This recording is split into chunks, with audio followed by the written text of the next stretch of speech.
anak muda di Indonesia, literasi keuangannya itu masih rendah. Salah satu cara paling unik untuk meningkatkan literasi keuangan adalah melalui museum perbankan. Kenapa harus museum? Karena di sini kita bisa melihat langsung evolusi sistem keuangan Indonesia, memahami sejarah mata uang dan perbankan, dan mengerti bagaimana sistem keuangan bekerja secara konkret. Salah satu contohnya adalah melalui Museum Dijafas Cebang Surabaya. Museum ini itu cikal bakal Bank Indonesia.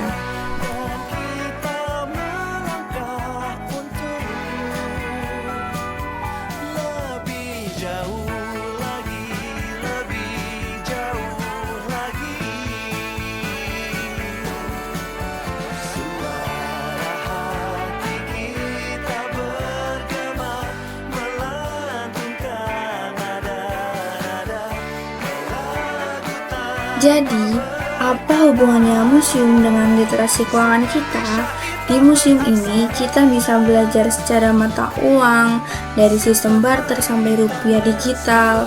Lalu kita juga bisa belajar tentang evolusi perbankan, bagaimana bank bekerja dari masa ke masa, lalu kebijakan moneter, peran bank sentral dalam stabilitas ekonomi, dan yang terakhir kita bisa belajar tentang krisis ekonomi, belajar dari kesalahan masa lalu agar tidak terulang. Dan yang paling penting, semua ini disajikan secara visual dan interaktif, bukan teori yang membosankan. Segi edukasi dari museum ini itu ada dua konsep. Yang pertama, visitor yang berkunjung itu ada yang suka dinarasikan atau diceritakan. Ada juga visitor yang ingin jalan sendiri.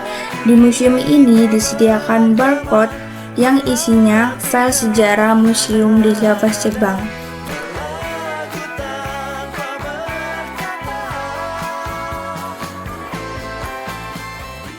Terkait sejarah gedung Dijafas Bank ini adalah Dijafas Bank ini merupakan cikal bakal Bank Indonesia.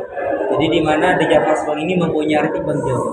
Nah kemudian Dijafas Bank asal mulanya berdirinya di Batavia pada tahun 1828. Setahun kemudian Dijafas Bank membuka cabang di Surabaya dan Semarang tahun 1829. Jadi 1829 bangunannya bangunan klasik seperti ini. Nah, kemudian tahun 1907 dibugar karena perekonomian Belanda semakin berkembang pesat pada saat itu dengan hasil gempa. Akhirnya dibugar dan berdirilah bangunan yang sekarang ini dengan gaya bangunan neo-renaissance. Jadi bangunan ini bangunan paling termegah dan tergengsi pada zamannya di kota Surabaya.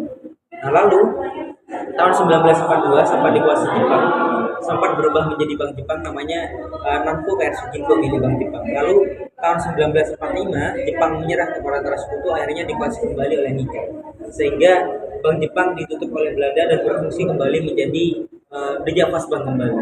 Nah tahun 1951 dinasionalisasikan, jadi kantor Dijafas Bank ini dibeli melalui pembelian saham oleh pemerintah Indonesia dan dimenangkan di Amsterdam.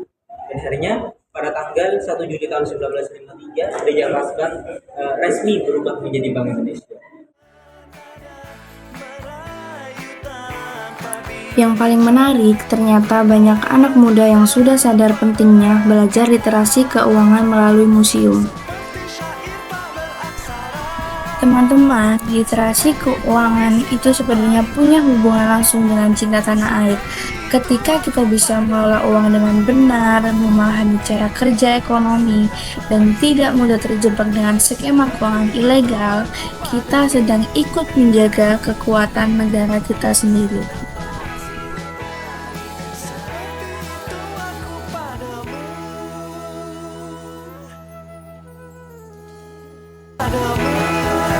Sekian dari kami. Semoga video kami hari ini dapat bermanfaat bagi teman-teman. Terima kasih sudah menonton.